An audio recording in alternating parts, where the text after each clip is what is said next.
আসসালামু আলাইকুম, সবাইকে স্বাগত জানাচ্ছি খুবই মজাদার একটা রেসিপি দেখার জন্য। আজকের পর্বে নারকেলের দুধ দিয়ে কচুর বুনা বা কুরমা তৈরি করে দেখাবো। কচুর বুনা বা কুরমা যাই বলুন, এটা কিন্তু সাদা ভাত, পোলাও, রুটি, পরোটার সাথে পরিবেশন করতে পারবেন। আর স্বাস্থ্যের জন্য ভালো, ছোট বড় সবাই খেতে পারবেন।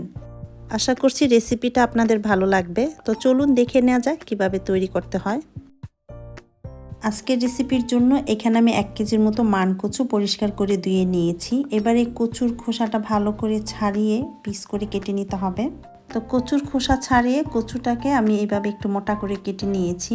এবার এর মধ্যে দিয়ে দিচ্ছি 1/2 চা চামচ লবণ, হলুদের গুঁড়া দিয়ে দিচ্ছি 1/4 চা চামচ, দিয়ে দিচ্ছি মরিচের গুঁড়া 1/2 চা চামচ। এবারে সব কিছু একসাথে হাত দিয়ে খুব ভালো করে মেখে রেখে দিব 20 মিনিটের জন্য। ফলে কচুগুলো অনেকটাই নরম হয়ে যাবে, রান্না করার সময় সিদ্ধ হতে খুব বেশি সময় লাগবে না। এখন কচু ভাজার জন্য চুলায় একটি প্যান বসিয়ে দিয়ে দিচ্ছি 2 টেবিল চামচ পরিমাণ রেগুলার রান্নার তেল। তেলটাকে প্যানের চারপাশে এভাবে ছড়িয়ে এর মধ্যে মেখে রাখা কচুগুলো দিয়ে দিচ্ছি। তারপর চুলার আঁচটাকে মিডিয়াম লোতে করে 2 থেকে 3 বার এপাশ ওপাশ উল্টিয়ে পাল্টিয়ে এই কচুগুলোকে একটু লালচে করে ভেজে নিতে হবে। তবে আপনি চাইলে প্রথমে এই কচুটাকে হাফ সিদ্ধ করে তারপরে মশলা দিয়ে মাখিয়ে এভাবে ভেজে নিতে পারেন। আমি এখানে কচুটাকে না সিদ্ধ করে মশলা মাখিয়ে সরাসরি ভেজে নিচ্ছি, এতে করে কিন্তু কচুটা অনেকটাই সিদ্ধ হয়ে যাবে। তো কচুগুলো ভেজে নেওয়ার পর এবার এটাকে রান্না করার জন্য চুলায় একটি কড়াই বসিয়ে দিয়ে দিচ্ছি 2 টেবিল চামচ রেগুলার রান্নার তেল। আর এই রান্নাটা কিন্তু নর্মাল তেল দিয়ে করলে খেতে বেশি মজার হয়। দিয়ে দিচ্ছি 1/2 কাপ পেঁয়াজ কুচি। এখন পেঁয়াজ কুচিটাকে তেলের সাথে হালকা একটু লালচে করে ভেজে নিতে হবে। হালকা একটু ভেজে নেওয়ার পর এর মধ্যে দিয়ে দিচ্ছি 3 টেবিল চামচ পেঁয়াজ বাটা, 1 টেবিল চামচ আদা রসুন বাটা। এবার আদা রসুন এবং পেঁয়াজ বাটাটাকে তেলের সাথে একটু ভেজে নিচ্ছি। তারপর এতে দিয়ে দিচ্ছি 2 চা চামচ মরিচের গুঁড়া, 1/2 চা চামচ ধনিয়ার গুঁড়া, দিয়ে দিচ্ছি 1/2 চা চামচ হলুদের গুঁড়া। ঝালের পরিমাণটা আপনি চাইলে এখানে কমিয়ে বাড়িয়েও দিয়ে নিতে পারবেন। 1 চা চামচ দিয়ে দিচ্ছি লবণ, সাথে দিয়ে দিচ্ছি 1/2 কাপ পানি। এখন এই সব কিছু একসাথে নেড়ে চেড়ে মিশিয়ে ঢাকনা দিয়ে ডেকে কষিয়ে নিব মশলা থেকে তেলটা যতক্ষণ না ছেড়ে আসছে।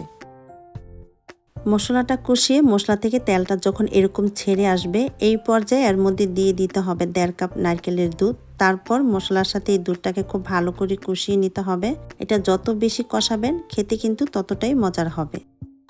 মশলার সাথে নারকেলের দুধটাকে ভালো করে কষিয়ে নেওয়ার পর ভেজে রাখা কচুগুলো এর মধ্যে দিয়ে নেড়ে একটু মিশিয়ে নিতে হবে।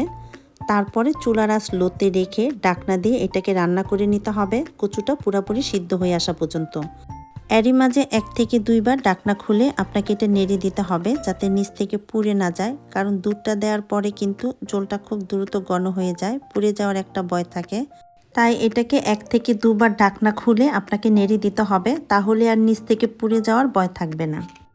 বেশ কিছুক্ষণ লো আছে রান্না করে নেওয়ার পর কচু সিদ্ধ হয়ে তেলটা উপর উঠে এসছে। এবার এর মধ্যে দিয়ে দিচ্ছি 4-5টা কাঁচামরিচ, দিয়ে নেড়ে চেড়ে মিশিয়ে আবারও ঢাকনা দিয়ে ডেকে দিচ্ছি 5 মিনিটের জন্য।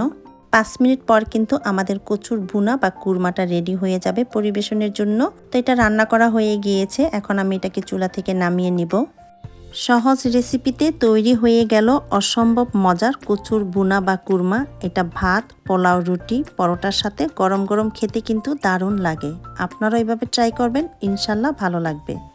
আশা করছি আমার আজকের রেসিপিটা আপনাদের কাছে ভালো লেগেছে। ভালো লাগলে ভিডিওতে একটা লাইক দিবেন, আর এরকম সহজ রেসিপি পেতে চ্যানেলটি সাবস্ক্রাইব করে সাথেই থাকবেন। সবাইকে অনেক ধন্যবাদ। আল্লাহ হাফেজ।